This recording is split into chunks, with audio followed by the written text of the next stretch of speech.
নমস্কার। আমার ইউটিউব চ্যানেলে সকল বন্ধুকে স্বাগত। আজ একটি ভিন্ন স্বাদের ভিডিও নিয়ে আজকে এসেছি। আজকে আমি ভিডিওটি যার জন্য বানাচ্ছি, তিনি আমার পাশেই দেখতে পাচ্ছেন, আমার ছবিটি টাঙানো আছে। ইনি হচ্ছেন আমাদের দেশের নেতাজি। তো নেতাজি আমাদের দেশে একজনই ছিলেন, তিনি হচ্ছেন সুভাষচন্দ্র বসু। নেতাজি কি কারণে বলা হয় এবং নেতাজির বিভিন্ন অজানা তথ্য নিয়ে আজকের এই ভিডিও। তো যদি নেতাজির বিভিন্ন অজানা তথ্য জানতে চান, তাহলে অবশ্যই আপনি আমার ভিডিওটি শেষ পর্যন্ত দেখুন। তো নেতাজি 1897 সালে জন্মগ্রহণ করেন। তারপর ওর ছাত্র জীবনের একটা কথা বলি। ও ৭ম শ্রেণীতে ও একটি স্কুল থেকে, ইংরেজি মাধ্যমের স্কুল থেকে এসে অন্য একটি মাধ্যমিক স্কুলে ভর্তি হয়। তো সেখানে ভর্তি হওয়ার পর প্রধান শিক্ষক শ্রেণী শিক্ষকের কাছে এসে সেই ছাত্রকে দিয়ে যান এবং সেই ছাত্রকে দিয়ে যাওয়ার পরে শ্রেণী শিক্ষক মহাশয় জিজ্ঞাসা করেন তার নাম। তিনি বলেন ঠিক সুভাষচন্দ্র বসু। তাকে জিজ্ঞাসা করেন, তুমি সংস্কৃত জানো? তখন সে বলে, "না স্যার।" তো আবার তাকে জিজ্ঞাসা করা হয়, "তুমি তোমার বাংলা জানো?" বলছে, "না স্যার, আমি বাংলা জানি না।" তো সে ইংরেজিতে এমন সুন্দরভাবে উত্তর দিচ্ছিল যে সবাই তাকে হা করে তাকিয়েছিল তার দিকে। তো সে তখন তাকে সেই শ্রেণী শিক্ষক তাকে ব্যঙ্গ করে বলে, যে, "তাহলে তুমি তো যে সাহেবদের যে স্কুলে পড়তে সেখানেই তো ঠিক ছিলে। এখানে আসার কি দরকার ছিল?" তো এই কথা শুনে সে একটু মনমরা হয়েছিল। কিন্তু সে বলে, "স্যার, আমি আস্তে, আস্তে সব শিখে যাব।" বলছে, তখন স্যার বলে যে, "তুমি আস্তে, আস্তে সব শিখে যাবে? তো তুমি কিভাবে শিখবে?" তো বলছে, "ঠিক স্যার, শিখে যাব।" তখন সবাই, বাকি যে ছাত্ররা তারা হা মুচকি হাসে। তো যখন দেখা যায় তার রেজাল্ট বেরোনোর পরে দেখা যায় যে সংস্কৃতে সে ১ম হয়েছে। আর যে স্কুলে ১ম হতো সে ২য় হয়েছে। তখন তাকে প্রধান শিক্ষক মহাশয় জিজ্ঞাসা করেন যে, "তুমি চারু, তুমি তো ১ম হতে, তা কেন সুভাষচন্দ্র বসু ১ম হলো?" তখন সে বলে, "স্যার, ও যা আ মেধাবী ছাত্র, ও ১ম হতে বাধ্য।"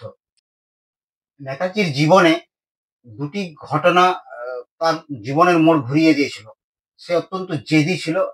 সে তাকে প্রেসিডেন্সি কলেজে সে ছাত্র বিদ্রোহের কারণে তাকে সেই প্রেসিডেন্সি কলেজ থেকে বিতাড়িত করা হয়।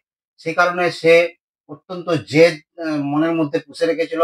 সে ওই কারণে ২য় একটি ঘটনা বলছি। সে তখন ১৯২১ সালে সিভিল সার্ভিস পরীক্ষায় সে ৪র্থ স্থান অধিকার করেছিল।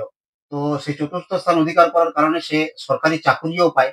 সে ১ বছর চাকরি করার পর সে অনুভব করে যে পরাধীন ভারতবর্ষে সে কিছুতেই ইংরেজদের সে চাকরি করবে না। ব্রিটিশদের অধীনে সে চাকরি করবে না।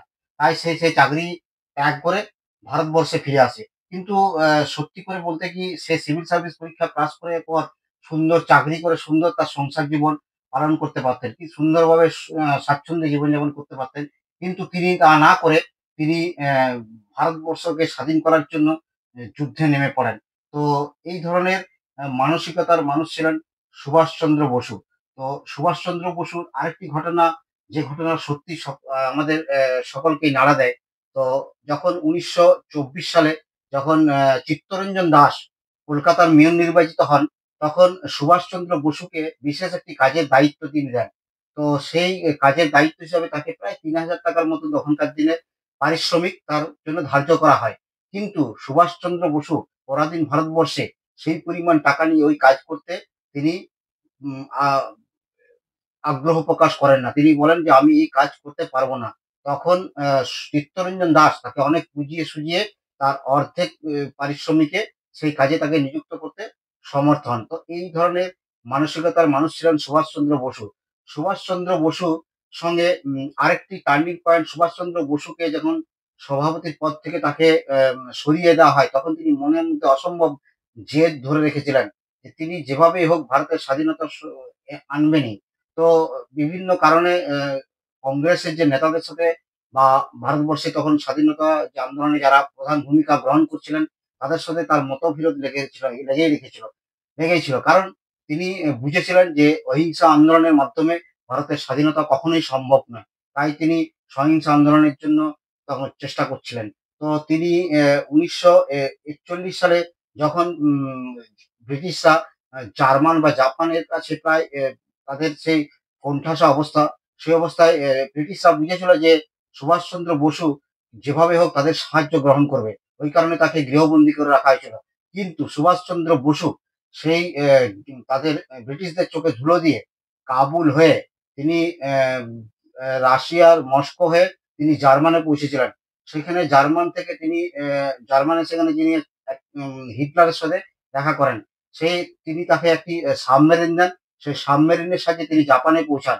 জাপানে পৌঁছে তিনি রাসবিহারী বসুর হাত থেকে তিনি আজাদী খুঁজে দায়িত্ব নেন। আজাদী খুঁজে দায়িত্ব নিজের কাঁধে নিয়ে তিনি আন্দামান নিকোবর দ্বীপপুঞ্জ হয়ে তিনি ব্রিটিশদের বিরুদ্ধে যুদ্ধে নেমে পড়েন। তিনি ইম্ফলে, মণিপুরের যে ইম্ফলে সেখানে এসে তিনি আজাদী ফৌজকে নিয়ে এসে সেখানে ভারতের যে পতাকা সেখানে তিনি সেটা উত্তোলনও করেছিলেন। এই জন্য আমাদের নেতাজি সুভাষচন্দ্র বসুকে আমাদের ভারতের প্রথম প্রধানমন্ত্রী হিসাবে আমরা গণ্য করি। তো এইরকম ধরনের মানসিকতা, অসম্ভব জেদ এবং বেপরোয়া ছিলেন এই সুভাষচন্দ্র বসু। তো তিনি কখনোই মিথ্যা আর অন্যায়ের সাথে কিন্তু কোনোদিনও আপোস করেননি। তো এই কারণে তিনি ভারতবর্ষের স্বাধীনতা আন্দোলনে যে মুখ্য ভূমিকা যার ছিল তিনি ছিলেন এই নেতাজি সুভাষচন্দ্র বসু। তো নেতাজি ভারতবর্ষের জন্য যে স্বাধীনতা আন্দোলনে তার যে ভূমিকা, তার মূল্যায়ন কিন্তু পরাধীন ভারতবর্ষ কি স্বাধীন ভারতবর্ষ আজ পর্যন্ত কেউ মূল্যায়ন করেনি। ওই নেতাজি সুভাষচন্দ্র বসু ওই কারণেই তিনি ক্ষোভে, দুঃখে, রাগে তিনি অন্তর্ধান হয়ে গেছিলেন। আজ পর্যন্ত আমরা সেই সুভাষচন্দ্র বসুকে আর আমরা আমাদের চোখের সামনে আর পাইনি তাকে। সুভাষ কিন্তু আজ ফিরে আসেনি।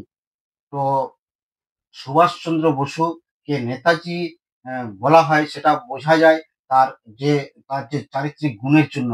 তিনি কখনোই মিথ্যা বা অন্যায়ের সাথে কোনোদিনও তিনি আপোস করেননি। তো আমার এই ভিডিওটি যদি ভালো লেগে থাকে তাহলে অবশ্যই লাইক, শেয়ার এবং কমেন্ট করে দেবেন।